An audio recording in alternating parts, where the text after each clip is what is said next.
Kareem Hunt, Tyler Allgeier. Last week you told me Tyler Allgeier is a bum and Tajay Spears is the GOAT. And Oh, so I yeah. took the it's okay. I'm not blaming No, it's you. fine. I've said a lot of wrong things a lot. But I will say this. I don't know what Spears did. But did he play last week? He didn't play last week. But I will say this. I took the under on his yardage in the overseas game, and he went way over. And I'm like, I did too. I hate Justin. I hate Justin. That's exactly what I thought. I hate myself too.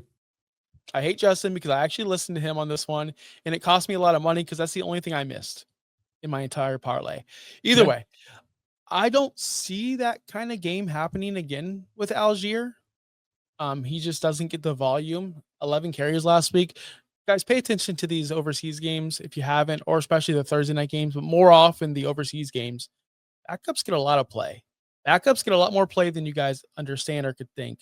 Algier had 11 carries last week, where the previous 3 weeks combined, he didn't have that. He had 10. So I could tell you something. He didn't have a target in last week's game against Indianapolis. He did score 2 touchdowns, which made that 17.7 super inflated, which I could understand when you're scouring the waiver wire. You see that 17.7, your eyes pop. Just keep in mind that he's on an every down player. He barely gets 40% of the snaps. He didn't even get 40% of the snaps last week. That's a no-no for me. Whereas Kareem Hunt, busted Kareem Hunt. He's on one of the best teams in football. They're going to score a lot more touchdowns than the Atlanta Falcons. He's actually playing a lot more than Algier. I mean, significantly more. He had 78% snap share against Buffalo, did score that touchdown, still gets the 11 carries, just like Algier did. But his carries are more consistent. Yes, Kareem Hunt's not going to get you the 26 or 29 carries as a Jonathan Taylor or Ashton Genty, but he's in a very efficient offense where these carries are almost kind of like doubled because of how much they're used in the red zone and in scoring opportunities. So I'm going to go Kareem Hunt here. This one's easy. Easy peasy, lemon squeezy. Yeah, 12 of Tyler Allgeier's 18.7 points came off of 2 touchdowns in the red zone. It's a juicy match. He's a juicy play because he's so utilized in the red zone. He was one of my waiver wire pickups this week, specifically because of his red zone usage. They're not really using Bijan once they get down to the red zone. And so it's either Drake London or Tyler Allgeier. Those are your 2 options in the red zone. So if they get down there, great. But Kareem Hunt is still the lead back in Kansas City.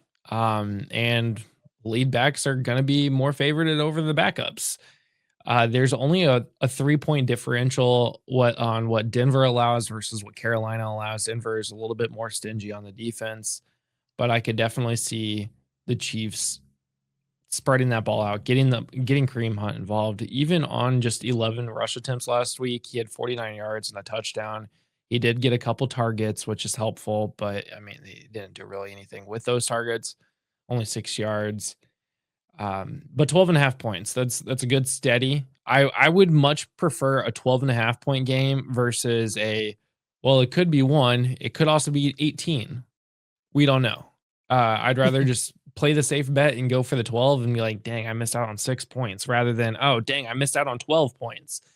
Carolina's matchup against the Falcons earlier this season in week 3, Tyler Allgeier only had 1 rush for 4 attempts coming back from Berlin, not having a bye week, by the way. They came back from a overseas game without the bye week because they had a week 5 bye. Is widely unheard of, but Bijan wasn't really used as much as he normally is. 17 rush attempts versus his I mean, I guess that's kind of high, but I could see them leaning more towards Bijan instead, just because he should be fresher, rather than Tyler Allgeier. They did use Tyler Allgeier more than anything since their bye week in week 5. It's the most he's gotten used. Second highest yard total on the season. So yeah, I'm going Kareem Hunt here because again, it is more of the safer play, and I would rather miss out on 6 points than 12 points.